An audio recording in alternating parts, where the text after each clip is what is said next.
In this video, we're going to take a look at doing a abstract everyday style artwork.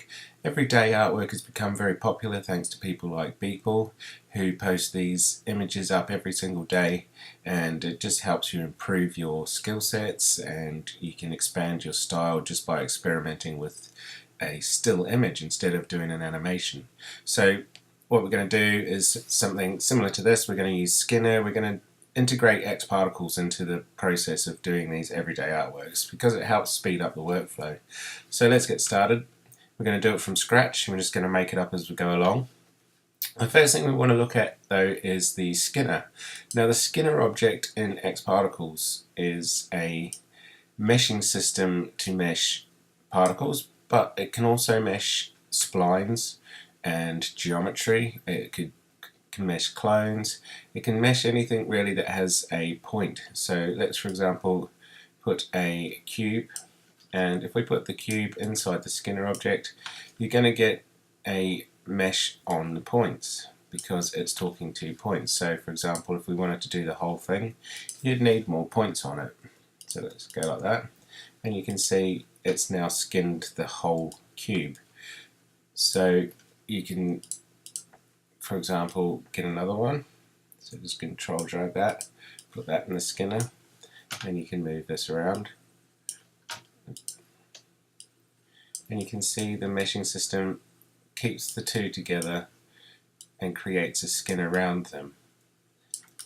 You could also use that to cut it out. So if we hide these, go to the Skinner, and we'll take this one out of the sources, and we'll go into surface cut, put that in there, and you can see it creates a boolean of the object.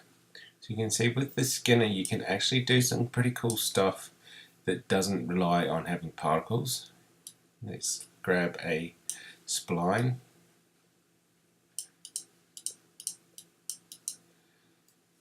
put that in there, and let's subdivide that spline just to get more points on it.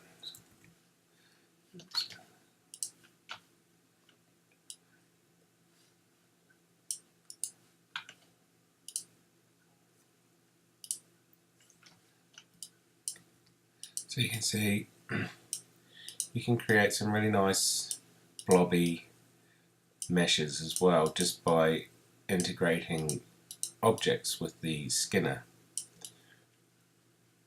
So that's where we're going to start, but we will use some particles just to speed it up and get it going quickly. So I'm going to delete this, create a new system, and get an emitter, and we'll change this to a cylinder in the new 3.5. We have these new options. We've got cylinder in a box. They just give you more options for how you are creating these things. And direction can be radial, standard, or bidirectional. I'm going to stick with radial. And we'll just rotate this up. Let's go to object node, standing up, and going to emit some particles, so it's going to go radial. I'm going to go in and we'll change the speed. So emissions, really low speed, some variation in there, a few more particles, whoops. And we'll go to our modifiers, drop in a turbulence, and we'll put that to curl noise, and I'm just going to drag the frequency down. It's just going to get some sort of nice swirling motion just to build up a volume that will look nice when it's skinned. So let's go in to generators, grab our Skinner, and drop the emitter in here. So you can see we're getting this sort of nice globular volume at the beginning, and this is going to be the sort of shape we're going to work around. So let's have a look and see if some of the other ISO surfaces are a bit nicer for what we need. We will need to change the polygon size so it matches our render polygon size, just so that we can see exactly what we're going to get in the viewport. So just set that to 5. And that structure's okay, but it's a bit sort of bit too blobby, smaller bobbies. I want them to be a bit bigger, so we'll go, let's have a look at some of the other options.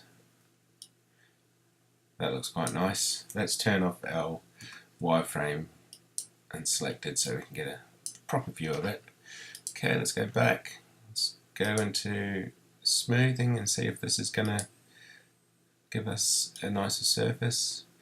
Actually, we'll leave that because I quite like the bumps, just to give it a bit more life. And I'm just going to drop this down one more polygon size, so 4x4, which will shrink it in and just tighten it up a little bit. And you can play around with all sorts of things, like you can change the scale, and that's going to drag it down. But we'll leave that all at default. And just needed it to update itself then. So I'm quite happy with that. So what I'm going to do is I'm going to make that editable. So hit C.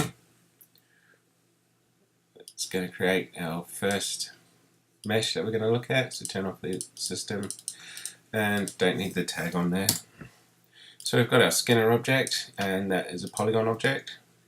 So that means we can then do anything we want with the sort of polygon tools inside Cinema. So you could take this into Sculpt and start doing some sculpt layers on top. But for keeping it quick, what I'm going to do is I'm going to put in a deformer. So I'm going to put a smoothing in, just to give it a bit of smoothing. I'm going to put a displacer in, and put it under the smoothing. Go in, and I'm going to put a noise on there, and let's just play around with the noises. I quite like cranial. Just up that scale, and then we can go back to the displacer, change the settings. Just wanted to make it look really nasty and alien looking. Okay, so I'm going to get another one of those, so control drag this down and get another level of noise. Let's go and choose something else. Let's try something like Luca, and let's drop that scale back right down and to the object.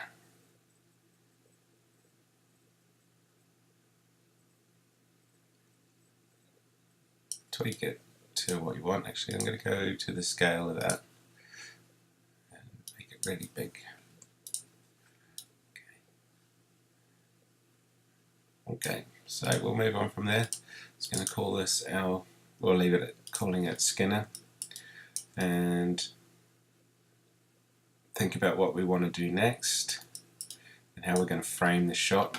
I'm going to go in and get the proper framing straight away. I'm going to use screen 1440 by 900, so it's kind of a square aspect, and this is going to be our central thing. And what you want to do basically is just sort of work around it, put the kind of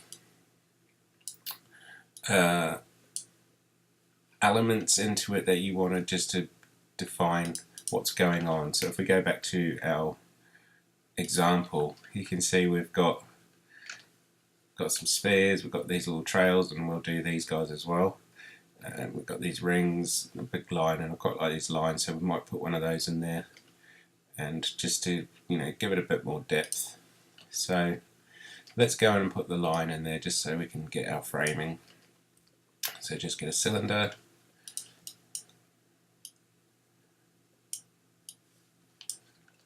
up, and we can think about having it like front on or on a cool angle, but we'll look at that later. Let's just go back to default,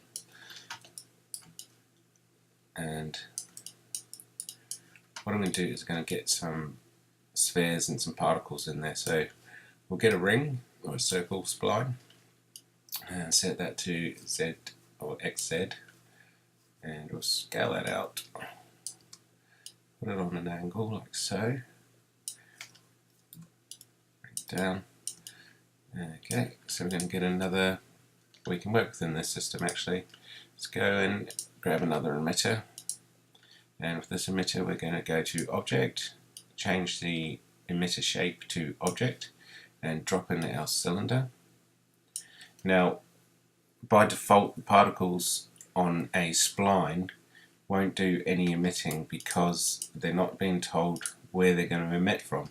So we need to tell the emit from either to be points, and if you use points, a default circle spline doesn't have many points, so you'll just get a ring of particles. Let's just take that out because it's been hidden, going on all the points of the actual spline. And that's okay if that's what you want, but I want it to be all over the surface. So you can change that by going to edges, and edges will use the edge and give you a better distribution. Now we don't want flowing particles at this stage, I just want it to generate a bunch of spheres. So I'm going to go into emissions, change the speed to 0, change the birth rate down to something like 100, and we're going to use no intersections. And no intersections means when a particle is emitted, it's not going to be anywhere near another particle, so they won't be merged or anything, and that is based on a radius. So I want to create a bunch of different radius particles or spheres around this. So let's look at our radius. We're going to change this to say something like 50, which is quite big, but we'll put a 100% variation in. So let's change that to 50 as well.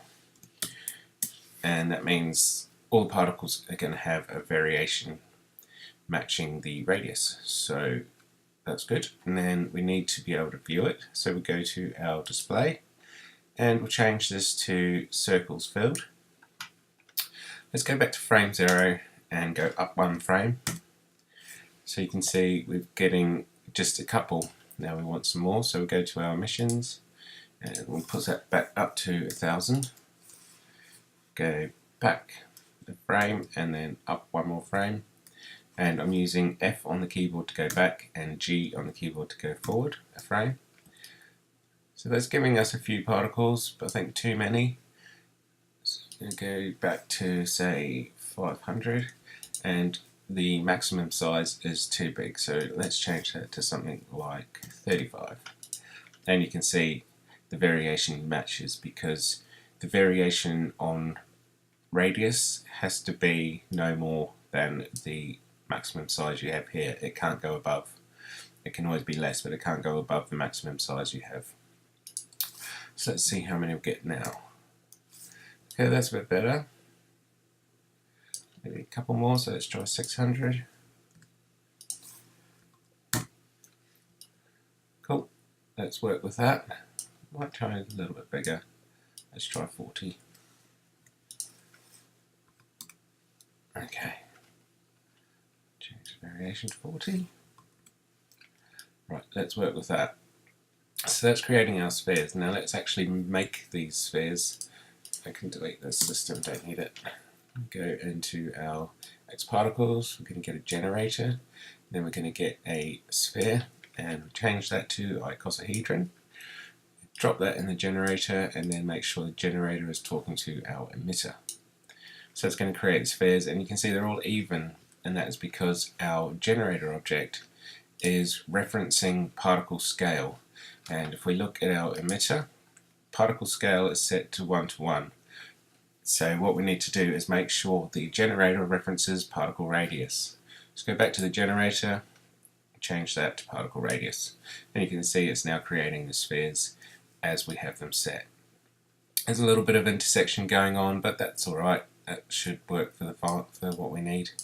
So what we can do a couple of things about colouring. And if you want them to be the colour that they are now, or one colour, that's fine. If you want them to be various colours, what you need to do is do that in the emitter. So we go to our display, and if we change the colour mode from single colour to gradient random, you can either use a single gradient like this, which means you'll get random colours based on this ramp. So go back 1 and up 1, you can see getting these colours just randomly from this map, or you can change it to whatever you want it to. If we've got any presets, let's go for that. You can see it's getting just random colours based on our preset. That's a bit too naff, so I'm going to go that. Let's just use 3 colours. to. You want to keep it fast, this workflow. These sort of everydays you want to be able to do in about an hour. Okay, so we'll work with that. And if I make these editable, you'll be able to get a single sphere, and each sphere will have its own color system set here. And there's going to be quite a few, so it'll take you a while to texture them, but it's worth spending the time getting it right. So let's just scale this down, make it a bit closer. Okay, that's cool. So we'll make this editable. See? And now you can see we've got all these spheres and they've got their colours in here. And that means when you make your materials, you'll know which ones get what. Okay, next thing I'm going to do is I'm going to create a bunch of spheres on top of these spheres. So with this emitter, we can use the same emitter. Just set this back to single colour, and we use white. Go back to our emissions, and we'll change the maximum size to 15. Again, 100% variation, and as you can see, I can't go above that. And go to the emitter and use object, and instead of using the circle, we'll use our generator. And if I go up one now, it's only going to happen on one sphere, but that is because it's looking at one object in the chain. So in the object chain, set that to connect objects, and it's now going to create them on, it's going to basically do a connect to everything inside the hierarchy. So it's connecting them up and using that as a source. So we can go back. I think our scale is too big, so let's try 9.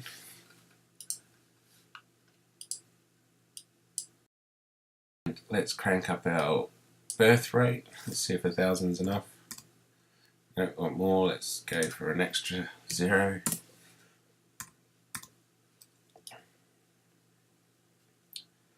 Yeah, that's cool.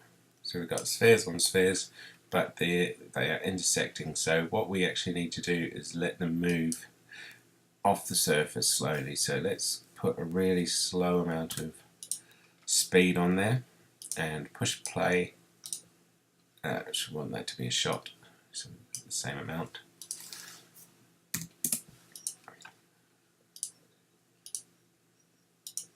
Too many.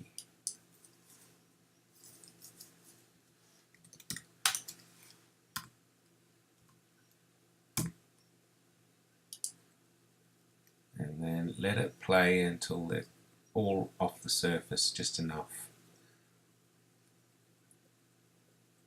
Okay, so now our little spheres are off the big ones for the most part. It just keeps it a bit random as well. Yep, that's fine. And again, we're going to go in, we're going to get a sphere, so we can just grab one of these guys. Generator, drop it in, and make sure it's talking to the emitter and to particle radius. So there's all our new little spheres. And again, we can make that editable. So we've got big spheres, small spheres.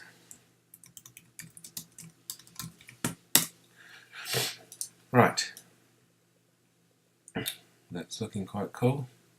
We can start moving on with just some other extra elements just to help give it some life.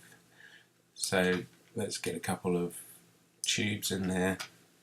Again, just make this up as you go along. Just try and keep your workflow really fast for these sort of everyday things. You don't want to be spending hours if you can help it. We all got to work, so you need to do sort of fit these in when you can, and just do it as fast as you can, just to get some cool looking shots going on. I'm going to set the subdivisions on this just a bit higher so it's smoother. Okay, and drag that down, create another one down here. Oops.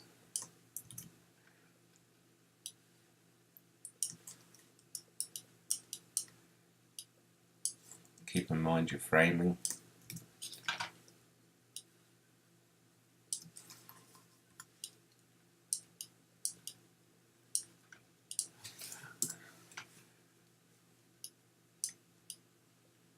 Okay, I'm going to get a disk, set the disk to Z.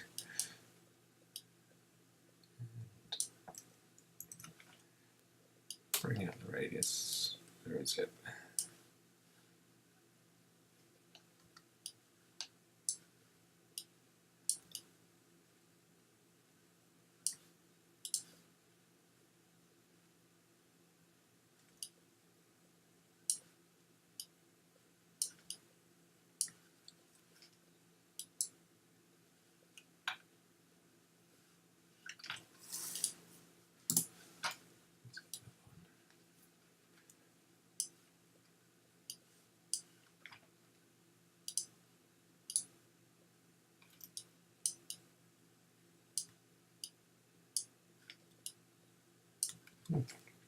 Strange.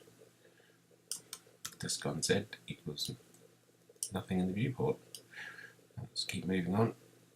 Just going to make that into a disk that covers over the blobs in the middle. So we'll thread it through our tubes as well, just to get some intersections happening. And again, subdivide this. 64 is a good number. Right. And I might make another one of those.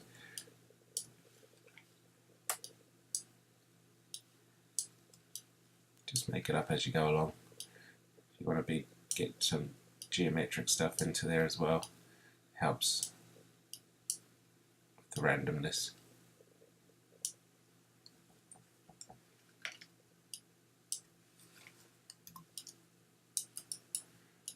Okay, almost getting there. I want to get some particles that are going to create these little flowy edges that we had in this one, these little flowing shapes. I'm just going to get one of these, copy it down.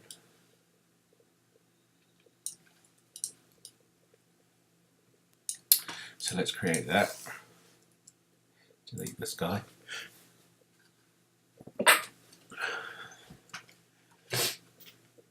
And get another emitter. Let's go back to frame 0. We're going to set this emitter to a sphere. And work out where you're going to want these guys to come out of. So I might have them coming out of this area here. And we want to put a trail on them, so go to XParticles Trail.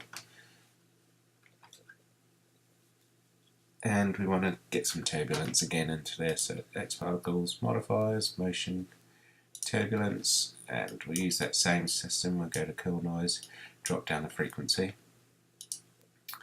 Now if we push play, we're going to get a lot of particles, so we might get too many trails going on and make the scene too heavy. So let's go to our emitter and change the emissions down to about something like 200.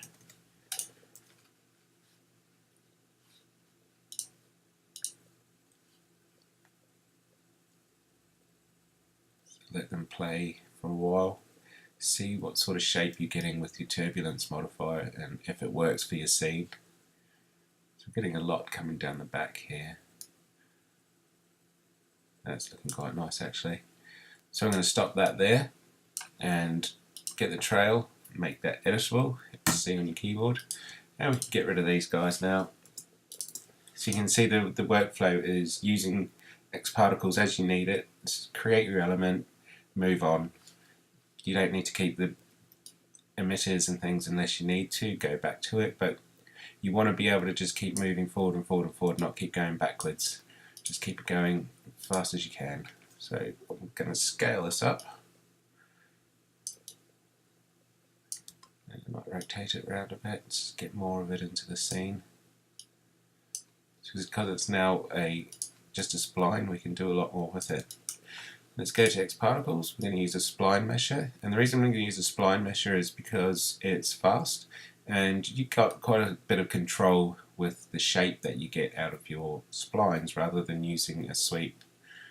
So we're going to get spline mesher, I'm going to turn off joins because I don't need any of those, and drop our trail into the spline. So you can see it's really quick, it instantly put it into the scene, and we've got some really nice pipe work going on there, but I'm going to change it so that we get these kind of frilly bits on the end, really thin lines. Let's go back and we'll go to the size, and we can play with the size, but I just need to put some subdivisions on there at the moment. It's just got no subdivisions, so it's actually a square. The Fong will show you that it looks kind of smooth, but if we turn that off,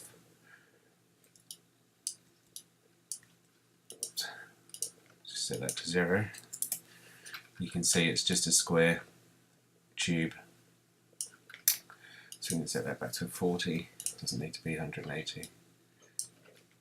And go into the spline mesher, up one subdivision, and that will turn it into a proper disc looking thing.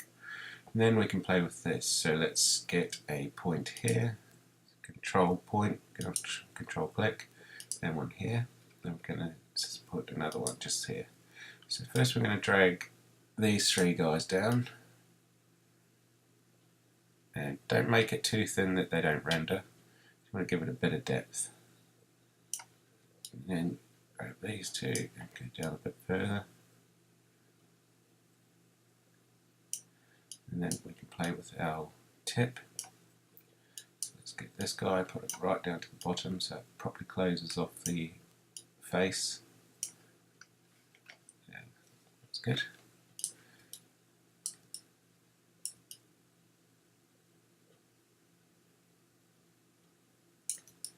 And let's just change our Fong back up to 180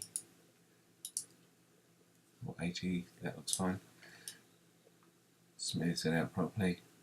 That's pretty cool. So you can even, we're going to look at framing it out here, but you can actually do some really nice shots, go right in, get some big depth of field going on, and you can get some really cool looking renders out of that sort of angles as well. So let's pick a spot where we're happy with. Like that.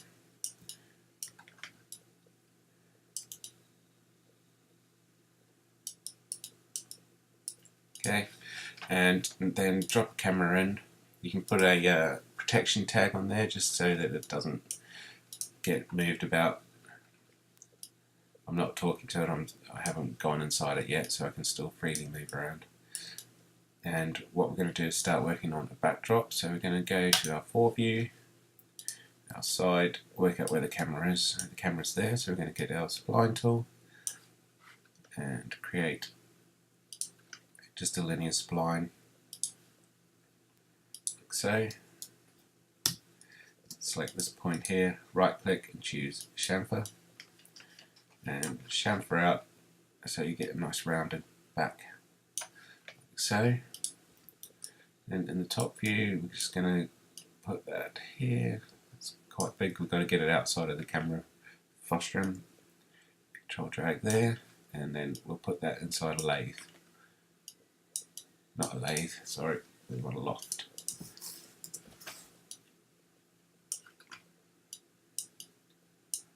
So, and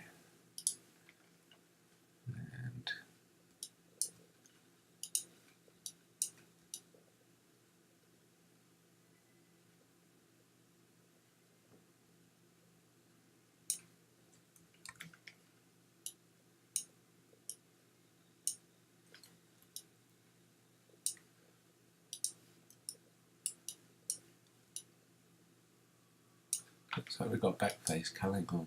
Let's have a look. That's the problem. Okay, it's better.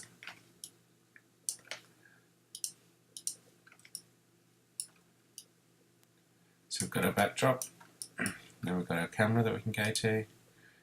See, the backdrop's not working on that, so we need to make sure it's big enough. Drag that out, and also make sure that the top's not, you can see there's a bit of the top coming out here, so we just need to grab those 2 points,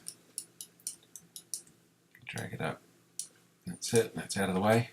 and then we can start getting some lights in here. So actually just save this, so save, so that we've got it saved in case something happens. And we're going to put a area light and put area shadows on.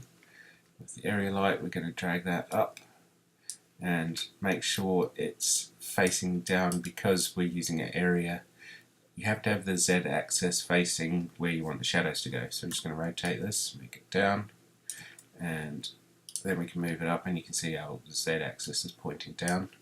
Make sure it's on top of the backdrop, otherwise you'll get shadows on the wall. And then make sure it's covering our little thing that we've designed.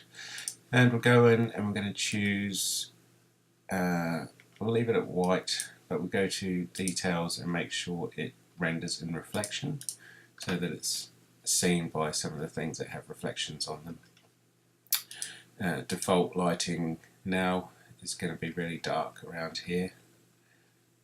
You get some nice shadows on the floor, which is cool. So what we need is a couple more lights just to give it a bit more life in the front. So go in and we'll create a spherical light with this fall off, and we'll use a soft shadow just to speed it up.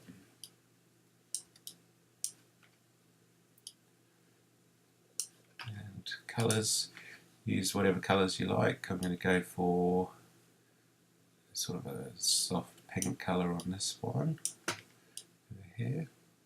It's too bright. And control drag this, move it around, go for a blue, put that down.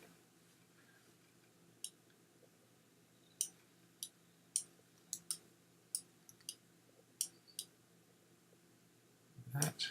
And then we're going to use subsurface scattering on our blobby bit, so we need a light behind it. So we're going to go in and create a light and just stick that behind, and you don't really need to do much with this light, but that's going to be behind the object. Just make sure it's sitting there, and I'm going to make sure that it doesn't affect our backdrop. So go to the light, project, drop the loft in there. That way it's not going to have any interference. We'll go in and we'll give it a bit of a colour, so we've got to try and get a sort of fleshy thing going on with our blob. Okay, save again. Let's create the shader for that. So we'll put a material on there, and we use physical as it's faster. And we'll change the sampling quality to automatic, and we'll leave it on 20 for now. Let's put some ambient occlusion in there as well. When we go to final render, we'll use global illumination, but it'll be too slow to sort of show on the recording. So for now we'll just work on this. Let's go to our colours and let's get a sort of a fleshy colour going on with there, and we'll go to the luminance, drop in some subsurface scattering, and again let's get a colour in there.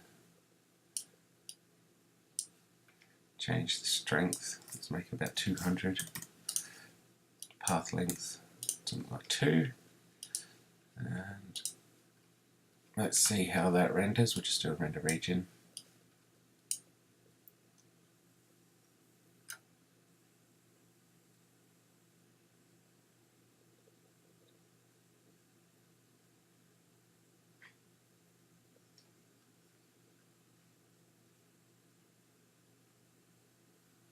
It's looking alright. Just need to get some glossiness on there, so we'll go in and we'll add a reflection layer. So let's use the GGX, and we'll get sort of a 15% roughness, and we will also put a layer mask in there just for now, so it's not all over, and change the specular a bit. And let's put a little bit of bump mapping into it as well, just to give it some detail. Use the cranial again. So, make that bigger.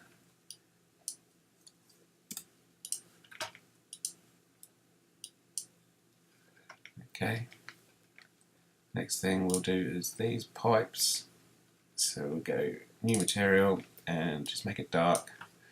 Reflectance and GGX again, maybe 3%. I'm going to keep it solid so we don't need to put a Fresnel into it. And we'll just put a bump. So we'll go to bump and use some sort of scratchy thing, any sort of grunge map you can find. Metal scratches, that'll do. We'll make that quite high. So we'll put that on our tube objects, and you could just sort of start grouping these and layering them up. We're just going for a quick workaround. So just control drag that onto all of our tubes, and then change the projection to cubic.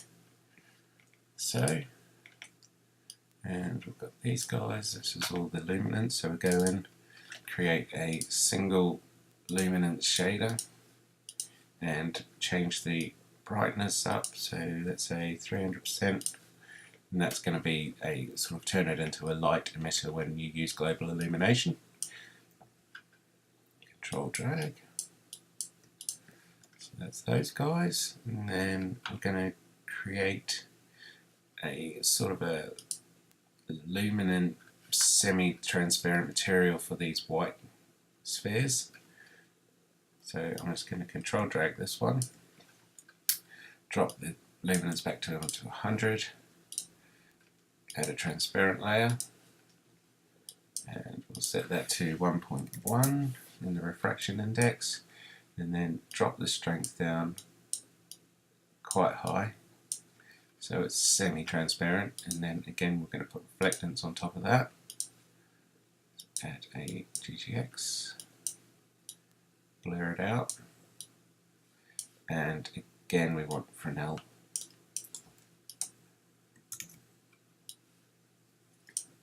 So it's just on the edges. Transparency, we're going to drop it even more. Okay, so that material is going to go straight onto our small spheres, and let's just test how the transparency is. I don't want it too transparent.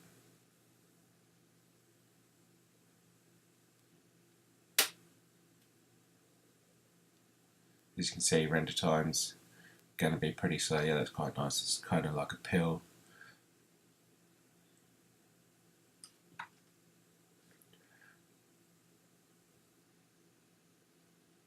Cool. So what we're going to do now is we're going to copy this material, but I'm going to go up and with the reflections I'm going to change it so it is actually quite transparent, and I'm going to add a color channel into it, and the color channels are going to be the colors that we want for our big spheres. Now let's just pick 3, so we'll go for a blue, drop that into the luminance, and drop that into the transparency.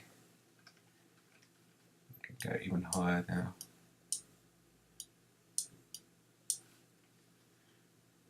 Just change the brightness so a bit more opaque.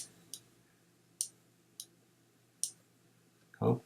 And we can copy this, so control drag, and we've got pink, so we'll just go for a pinky colour. Drop that into luminance, brighten it up, and colour. Okay, and then one more, which is going to be, what have we got? Let's just do a sort of in-between colour. That will make it quite bright.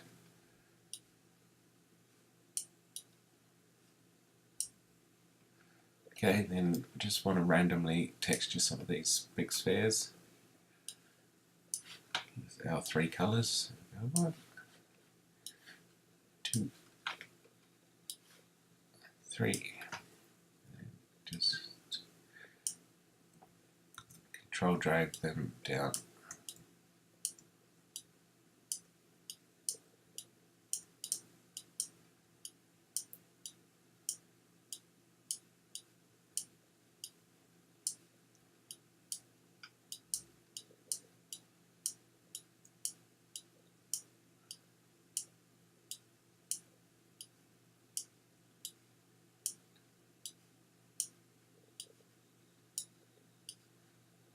last one.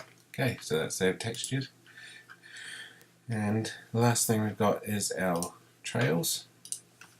So I'm going to create a new material, and we're going to use, in the color, we'll use a gradient. Let's just drop that straight on so we can see what it's doing in the viewport. So like those. So you can see the layout's wrong, so we need to go into the gradient and change that to V. Okay, so then we can work on what we want. So let's say we have a white tip that goes into a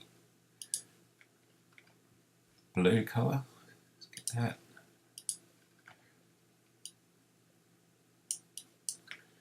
Which goes into a pink, just to keep the colour format working throughout the scene. That's a bit high there. Let's drag it down a little bit to keep those tips whiter.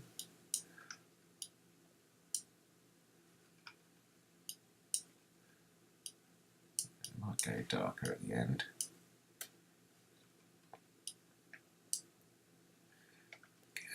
Okay, so that's working. Now you can keep that like that, or you can put some luminance and reflection in. That's what we'll do. So luminance channel, just drag the material into luminance, and then reflectance, let's add a GGX again, and Fresnel, drop the specular down and drop the transparent, the reflection down, so we look quite low.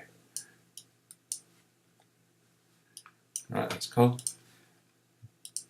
And now we need to sort of work on the scene. So let's just drop that and put this all into a single group. Call this elements or something. And then with the scene, we've got our loft. Let's put that out. So let's put a material on that. Click, color, go and get a material, and I'm just going to use concrete. Drop that on, and let's just make it so that you can see it better. Change that to cubic, and this scale's not too big, so let's go to the length U and B, and just scale it up. So that's cool. Let's turn this off.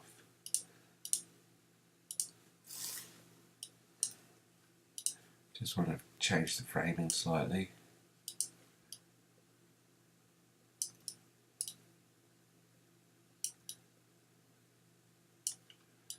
Okay. And then the last thing we want is some reflections, because at the moment the scene, everything's behind our objects, behind where we are, where the camera is, there's just blackness, so we need a actual object to reflect. So we're going to go in and add a sky and get a material. So we'll go to our luminance and materials. I've got some HDRs on my textures, so just find anything that you think's interesting. Use that one, and that's just, if we look around,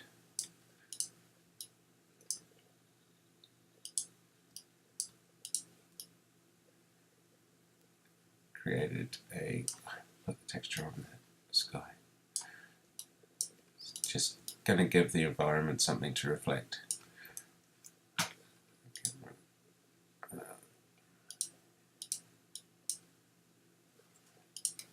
Right, so I think we're pretty much done with the actual creating of the scene. The last thing we need to do is actually render it, and I'll do that now. I'll pause the video and come back to it. So go to your render settings, we're going to go to the output path and use TIFF, and I'm going to change the depth to 16 bits so we can get some of the HDR stuff going on when we're using global illumination. Go to effects, use global illumination, and we'll keep primary method as irridance cache, and then the secondary method we're going to use a radiosity map. And we'll leave everything else to default. Ambient inclusion, because we've got spherical things going on, transparent. Use evaluate transparency, that means it'll work through it, otherwise everything will just come out black. Okay, the size, that's cool. Let's render this.